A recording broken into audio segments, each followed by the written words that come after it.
ओं सर्वमंगलमंगल्ये शिवे सर्वार्थ साधिके शरण्ये त्र्यंबके गौरी नारायणी नमोस्तुते सृष्टि विनाशानं शक्तिभूते सनातनी गुणाश्रय गुणमये नारायणी नमोस्तुते। जय बड़ मायर जय, जय महादेवी महामायर जय। प्रत्येकेर जीवन सुंदर होक, आनंदमय होक, प्रत्येके सुखे थाकुन एवं दूधे भाते थाकुन। श्री श्री पद्मावती मा एवं बड़ मायेर निकट এই প্রার্থনা করি। আপনারা যে দেখছেন জ্যোতিষ আচার্য পরিতোষদের জ্যোতিষ চ্যানেল,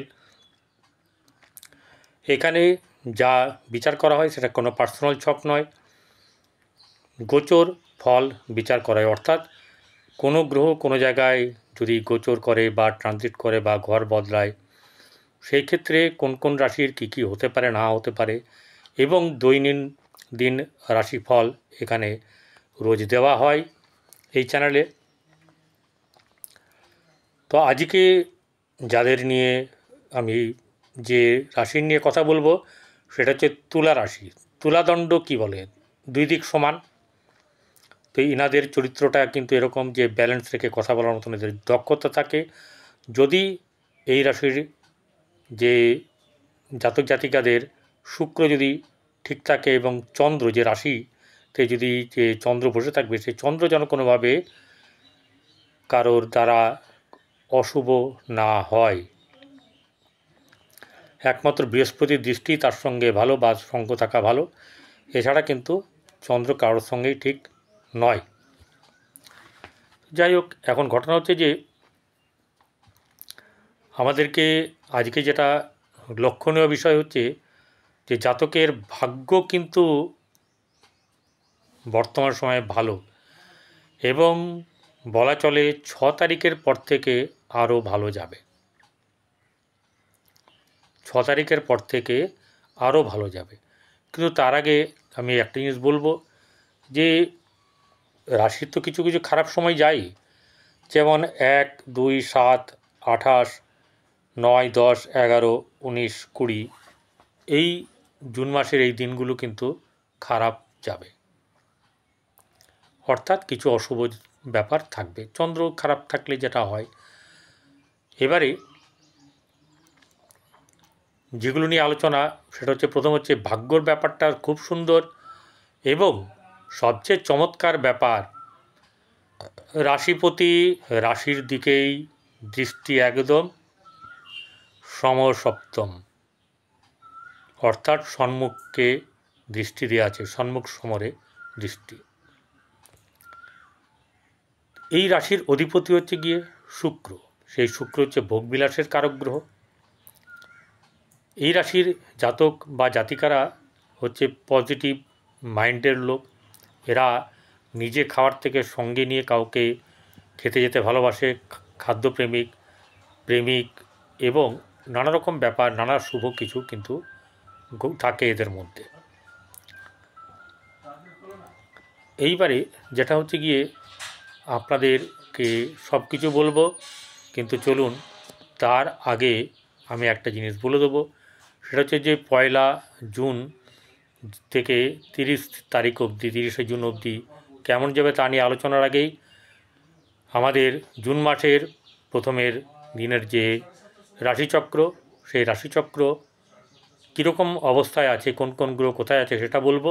সঙ্গে বলবো কোন গ্রহ আবার গোচর করছে, অর্থাৎ স্থান বদল করছে, তার কি আপনাদের ইম্প্যাক্ট পড়বে, তো সেগুলোকে আমি বলবো এক এক করে। প্রথম হচ্ছে যে আপনার যে 1 জুন, সেই 1 জুনের রাশিতে মেষ রাশিতে বসে হচ্ছে শুক্র, রবি বুধ বসে আছে মানে বৃষ রাশিতে, মিথুনে বসে আছে বৃহস্পতি, কর্কটে মঙ্গল এবং চন্দ্র, কেতু বসে আছে আপনার সিংহ রাশিতে, আর কুম্ভে আছে রাহু, আর মিনে আছে শনি। এ হচ্ছে রাশিচক্র। এবারে কোন গ্রহ তো আপনার স্থান পরিবর্তন করার ব্যাপার আছে, যেমন রবি 1 জুন অর্থাৎ 31শে জ্যৈষ্ঠ 6টা 44 মিনিটে মিথুনে অর্থাৎ মৃগশিরা নক্ষত্রে যাবে। ঠিক আছে, মৃগশিরা নক্ষত্রে যাবে। চন্দ্র কর্কট রাশিতে অশ্লেষা নক্ষত্রে অর্থাৎ বুধের নক্ষত্র থেকে যাত্রা শুরু করে সিংহ রাশির মঘা নক্ষত্রে 30 দিনের যাত্রাপথ সমাপ্ত করবে। মঙ্গল 6 জুন কর্কটতে সিংহ রাশিতে মঘা নক্ষত্রে আসবে। বুধ ওই দিনই 6 জুন সকাল 9:26 বৃষ রাশি থেকে মিথুন রাশিতে নিজের ঘরে আসবে এবং আবার 22 জুন মিথুন থেকে কর্কট রাশিতে রাত 9:29 চলে আসবে। বৃহস্পতি মিথুনেই থাকবে। শুক্র 29 জুন দুপুর 2:10 অর্থাৎ 14ই আষাঢ় বৃষ রাশিতে নিজের ঘরে প্রবেশ করবে শুক্র। শনি মীন রাশিতে থাকবে, রাহু কুম্ভে এবং সিংহ রাশিতে কেতু অবস্থান করবে। কিছু সংযোজন করেছি, নতুন কিছু অ্যাড অন করেছি। সেটা হচ্ছে যে কিছু জিনিস এই মাসের কিছু গুরুত্বপূর্ণ ডেট: 1 জুন জামাই ষষ্ঠী, 5 জুন শ্রী শ্রী দশহরা এবং গঙ্গা পূজা, 11 জুন শ্রী শ্রী জগন্নাথ দেবের স্নানযাত্রা, 22 জুন 7ই আষাঢ় আদ্রা নক্ষত্রের রবি প্রবেশ করবে এবং সকাল 6:20 এবং অম্বুবাচী প্রবৃত্তি হবে 25 জুন, 27 জুন শ্রী শ্রী জগন্নাথ দেবের রথযাত্রা। তাহলে তুলা রাশির জাতক জাতিকাদের রাশিতে যে রাশিপতি সেই কিন্তু সপ্তমে বসে রাশিকে দৃষ্টি দিচ্ছে। এই রাশিটা খুবই ইম্পর্ট্যান্ট রাশি হয়ে গেছে বর্তমান সময়ে। মঙ্গল দৃষ্টি দেবে 6 তারিখ অবধি, বৃহস্পতি দৃষ্টি দেবে 1 বছর, রাহু দৃষ্টি দেবে এখানে যবে ঢুকেছে তবে থেকে 1.5 বছর, শুক্র 28 দিন। ওকে, তাহলে শুক্র যখন নিজের ঘরকে দৃষ্টি দিচ্ছে, বৃহস্পতি দৃষ্টি অমৃতসম, মঙ্গল সরে যাবে 6 তারিখের পর থেকে, তখন শুভ আরও, রাহু দৃষ্টি দেবে। তাহলে আফটার অল এই জাতক জাতিকার কিন্তু সুখে আনন্দে থাকবে। এবার কেউ হট করে লিখতে পারে, মশাই আমার সুখে যাচ্ছে, আমার দেখুন কি অবস্থা। আপনার জন্মকুণ্ডলী খারাপ অশুভ হলে কিছু করার নেই, কারণ আমি যে কারোর জন্মকুণ্ডলী কিন্তু বিচার করছি না। জন্মকুণ্ডলীর সঙ্গে কি করতে হবে, দেখে নিতে হবে যে এই গ্রহগুলো কিভাবে কোথায় কখন আসছে আর কি তার ফল। নিজের জন্মকুণ্ডলীটা কাউকে দেখিয়ে নিন এবং জেনে নিন যে সত্যটা কী। তো এখানে যেটা হচ্ছে গিয়ে শুক্র যখন দৃষ্টি দিচ্ছে তখন আপনার শরীর মন এইগুলো মাঝে মাঝে মানে ঠিকই থাকবে, মানে ম্যাক্সিমাম সময় কিন্তু আপনার সব কিছু মিলিয়ে ভালো থাকবে, মনে উদ্যোগ থাকবে, আনন্দ থাকবে, সুখ অনুভব হবে, কারণ শরীর মন একসঙ্গেই জুড়ে। দ্বিতীয় জায়গা ধনভাব, দ্বিতীয় ভাব, এই ধনভাবের জায়গায় রবি এবং বুধ দৃষ্টি দিয়ে আছে, আর ধনপতি গ্রহ মঙ্গল নিচস্থ হয়ে আছে। এই নিচস্থ 6 তারিখের পর থেকে কেটে যাওয়ার পরে 7 তারিখ থেকে কিন্তু 45 দিন ভালো যাবে, পরের ব্যাপারটা পরে। তাহলে এখানে ভালো দেবে, প্লাস রবি এখানে দৃষ্টি দিচ্ছে, শুক্র চলে যাবে 29 তারিখে, অনেক দেরি আছে, বুধ তো দৃষ্টি দিয়ে থাকবে, সেই বুধ আবার চলে যাবে 6 তারিখে, যতদিন থাকে দৃষ্টি দেয় ততটাই ভালো। রবি এখানে 14 তারিখে চলে গেলে জায়গাটা ফাঁকা হয়ে যাবে, ঠিক আছে। তাহলেও কিন্তু আফটার অল আপনার ধনভাব কোনো মতে খারাপ হবে না। ভাই বোনেদের সঙ্গে সম্পর্কর উন্নতি হবে,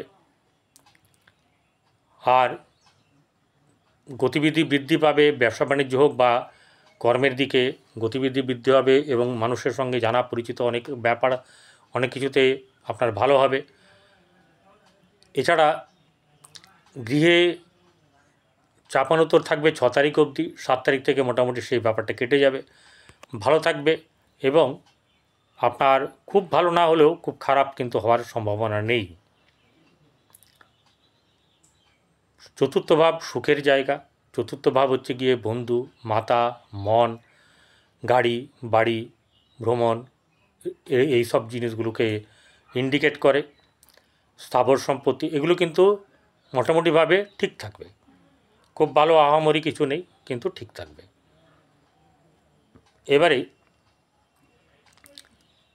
আপনার ষষ্ঠে পঞ্চমে বসে আছে রাহু, সেখানে বৃহস্পতি দৃষ্টি আছে, মঙ্গলের এখনও দৃষ্টি আছে, অষ্টম দৃষ্টি। এরপরে 6 তারিখে মানে 7 তারিখ থেকে সপ্তম দৃষ্টি হবে এবং শনির ওপরে অষ্টম দৃষ্টি পড়বে। যাই হোক, এই সরাসরি এখানে দৃষ্টি দেওয়ার কারণের জন্য কী হবে, পঞ্চম জায়গা হচ্ছে সন্তানের জায়গা, প্রধান এবং প্রথম সন্তানের জায়গা। বৃহস্পতি দৃষ্টি দিক, মঙ্গল দৃষ্টি দিক, রবি এখানে রাহু কিন্তু নিজের কাজ নিজে কিন্তু করবে অনেকটা, সে শনিকে রিপ্রেজেন্ট করছে, শনির ফলও দেবে, নিজের ফলও দেবে। এখানে বৃহস্পতির দৃষ্টি থাকাতে কী হবে, কিছুটা ভালো রেজাল্ট দেওয়ার চেষ্টা করবে। আবার মঙ্গল দৃষ্টি দিয়ে রাখবে, মঙ্গলের সঙ্গে রাহুর শত্রুতা, তবুও কিন্তু কিছু শুভ ফল পাওয়া যাবে। ঠিক আছে, এবং সবচেয়ে বড় কথা হচ্ছে যে আপনার ষষ্ঠে শনি বসে আছে, সেই শনি কী হচ্ছে, শত্রু নাশ করবে, কিন্তু কোনো জায়গা থেকে ধার করার ব্যাপারে থেকে বিরত থাকবেন, আর চটি যাতে না হারায় সেটা দেখবেন। এতে হলে কিন্তু মায়ের শরীর খারাপ হবে এবং আপনারও কিন্তু সময়টা বাজে চলবে, শত্রু নাশ হবে, রোগ বৃদ্ধি হবে, এগুলো কিন্তু হবে। আর ঋণ কিন্তু কিছুটা হলেও পরিশোধ হওয়ার সম্ভাবনা থাকবে। সপ্তম হচ্ছে গিয়ে বৈবাহিক জায়গা, বিবাহিত জীবন, এবং আরও একটা ব্যাপার হচ্ছে গিয়ে এখানে ব্যবসারও জায়গা। এই ব্যবসা ভালো হবে 6 তারিখের পর থেকে, এবং বর্তমানেও ভালো চলবে। শুক্র বসে আছে, ঠিক আছে, কিন্তু শুক্র হচ্ছে অষ্টমপতি, যাই হলেও গোচরে অতটা ধরা হয় না। গোচরে যেখানে যে বসে থাকে তার ফলটাকে মুখ্যভাবে ধরা হয়, তারপরে অন্যান্য বিচার থাকে। শুক্র বসে আছে অর্থাৎ এখানে শৌখিনজাত দ্রব্য এবং আরও অনেক জিনিস আছে যেগুলো করলে ভালো হবে, সেগুলোকে জেনে নেবেন। বৈবাহিক জীবন মধ্যম শুভ যাবে, আর অনেকের ক্ষেত্রে কিন্তু আবার বিবাহ হওয়ার সম্ভাবনা থাকবে। এছাড়া অষ্টমে রবি যতদিন থাকবে এখানে, তারপরে তার আগে বুধ চলে যাবে, তো পরে শুক্র ঢুকবে হচ্ছে একদম 30 তারিখে। তো তার আগে এখানে এই অষ্টম ভাবটা হচ্ছে গিয়ে একটু মারক ভাব, চেষ্টা করবেন যাতে কোনো কারোর সঙ্গে ব্যবহার খারাপ না হয়, কারোর সঙ্গে ক্রূরতাপূর্বক বা ক্রোধপূর্বক আচরণ করবেন না, যেই হোক, ঘরের লোক বাইরের লোক। প্র্যাকটিস করতে হবে কোনো কিছু বাজে কিছু না বলা, এবং রাস্তাঘাট দেখে শুনে চলবেন, সম্মানহানি যেন না হয় সেই চেষ্টা করবেন, কারণ এখানে শনির দৃষ্টি আছে। খুব সাবধান এই কারণেই যে যাতে করে খারাপটা না হয়, খারাপ হওয়ার সম্ভাবনা আছে, তাই সাবধান করে দেওয়া হলো। বিশেষ করে যখন বুধ সরে যাবে 6 তারিখে, তারপর থেকে 6 তারিখ থেকে 14 তারিখ অবধি কিন্তু এই ব্যাপারটাতে আপনাদের আরও বেশি বেগ পাওয়ার সম্ভাবনা থাকবে, খারাপ হওয়ার সম্ভাবনা থাকবে। চলে আসবো এবারে ভাগ্যভাবে বসে আছে বৃহস্পতি। সেই বৃহস্পতি খুব শুভভাবে, ভাগ্যভাবে বসে থাকা মানে ভাগ্যের উন্নতি। এরপরে বুধ যখন চলে আসবে এখানে আপনার 6 তারিখে, তখন আরও ভালো হবে। যদিও বৃহস্পতি বুধ খুব ভালো না, কিন্তু বুধ এখানে বেশি দিন থাকবে না। যতটাই হোক নিজের ঘরে সক্ষেত্রে কিন্তু বুধ ভালো রেজাল্ট দেবে, এবং ভাগ্যর ব্যাপারে আপনাদের কিন্তু উন্নতি ঘটবে, কোনো কিছু সমস্যার সমাধান হওয়া, এই ব্যাপারগুলো হবে। চলে আসবো এবারে দশম ভাব, কর্মের জায়গাতে সপ্তমপতি দ্বিতীয়পতি মঙ্গল দশমে বসে আছে।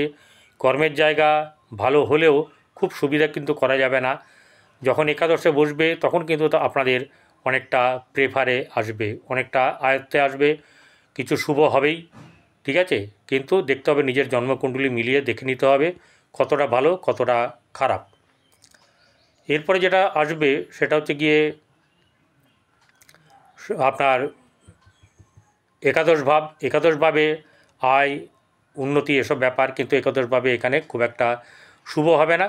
তবে ব্যবসা বাণিজ্যে বৃদ্ধি হবে, বৈবাহিক সূত্রে কিছু শুভ লাভ পাওয়া যাবে, এটা হবে। আর যেটা হচ্ছে গিয়ে এর থেকে বেশি কিছু হবে না। দ্বাদশ ভাব এখানে কেউ নাই, শনির দৃষ্টি আছে, তাই দ্বাদশ ভাবে কিছু পীড়ন কিন্তু থাকবে, কিছু ভোগাবে, বেড কমফোর্টের জায়গাটা কিন্তু খারাপ করবে।